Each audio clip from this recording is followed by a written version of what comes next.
अस्सलाम वालेकुम दोस्तों, उम्मीद करता हूँ आप ठीक होंगे। स्टोरी सुनने के शौकीन सब दोस्तों से गुजारिश है, ये स्टोरीज़ आपके लिए ही लेकर आता हूँ। तो आप सबसे गुजारिश है मेरे न्यू चैनल को ग्रोथ करवाने में मेरी मदद करें। आपकी सपोर्ट की ज़रूरत है। बराए मेहरबानी इस चैनल को सब्सक्राइब और लाइक करके मेरा साथ दीजिए। तो चलते हैं अपनी स्टोरी की जानिब। ये वाक़या कराची से एक भाई ने हमें शेयर किया है। ये वाक़या इनके रिलेटिव के साथ गुज़रा है। इनकी एक छोटी सी फैमिली, जो कि ना चाहते हुए ये फैमिली किराए पे रहती थी।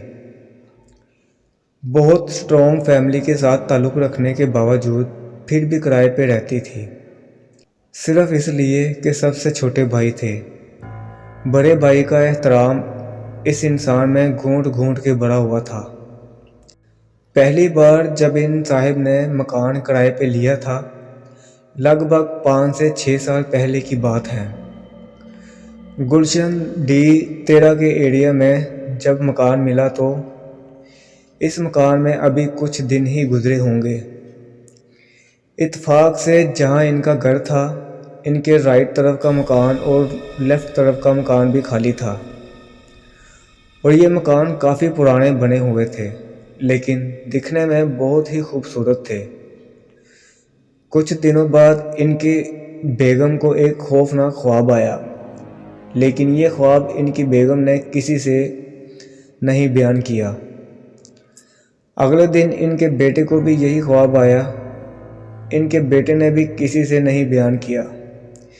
इसी तरह जब आहिस्ता आहिस्ता सबको एक ही ख्वाब आया, तो इनमें से किसी ने किसी से बयान नहीं किया।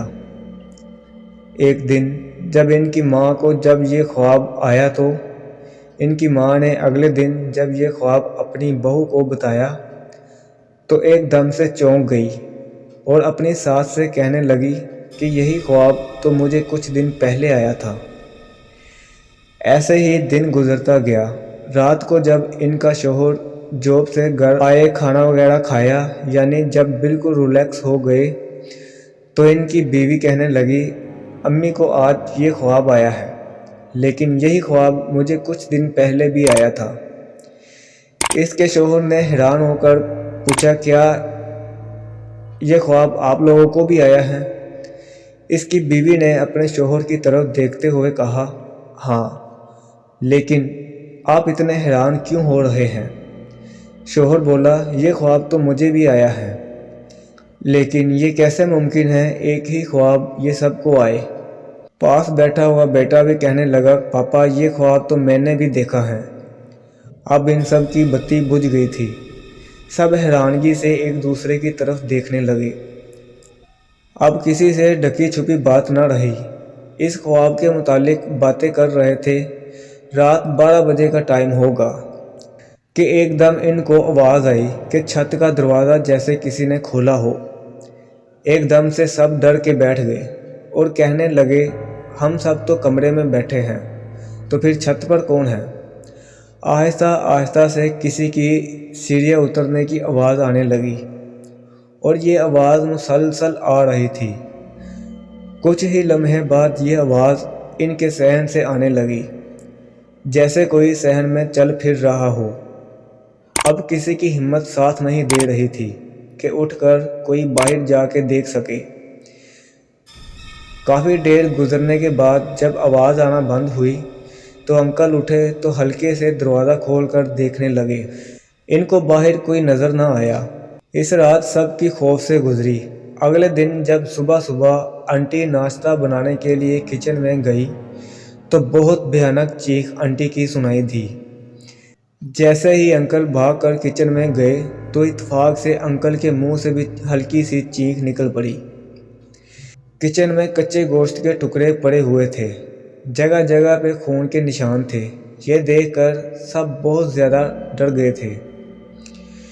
इसी वक्त अंकल ने अपने भाई को कॉल करके बुलाया और बताया कि पहले तो मेरी बीवी को ख्वाब आता है, फिर वही ख्वाब मुझे आता है, अगले दिन वही ख्वाब मेरे बेटे को आता है। پھر وہی خواب امی کو آتا ہے۔ کل ہمیں پتہ چلا یہ خواب ہم سب کو آیا ہے۔ رات کو ہمیں صاف صاف سنائی دی کہ چھت سے کوئی اترا ہے۔ ہمارے صحن میں چلنے پھرنے کی آوازیں آ رہی تھیں۔ جب صبح میری بیوی کچن میں گئی اور کچا گوشت اور خون، یہ سب کیا ہو رہا ہے؟ بھائی نے پوچھا، وہ خواب کیا تھا جو آپ سب کو آیا تھا؟ انکل کہنے لگے، خواب یہ تھا کہ ایک سفید لباس میں عورت اور جو چھت سے نیچے کی طرف آتی ہیں، ایسے ہی صحن میں گھومتی رہتی ہیں اور پھر ایک دم ہم پر حملہ کر دیتی ہیں اور ہم کو پٹک پٹک کر پھینکتی ہیں، اور اس کے چہرے پر خوفناک جھریاں ہیں، آنکھیں لال سرخ اور سفید بال لمبے لمبے جو کہ پورے وجود کو ڈھانپے ہوئے ہیں۔ بڑے بھائی نے یہ سنا تو بہت پریشان ہوا، اور پریشانی والی بات تھی بھی، کیونکہ کچا گوشت اور خون زمین پہ پڑا اس کی دلیل تھی کہ انکل کی بات ٹھیک ہے۔ اب بڑے بھائی جو باہر کی طرف خاموشی سے نکل گئے تھے، بغیر کسی کو کوئی جواب دیے۔ اب سب حیرانگی سے بڑے بھائی کو دیکھنے لگے کہ ان کو ہم نے بتایا ہے تو بغیر کوئی جواب دیے چلے گئے ہیں۔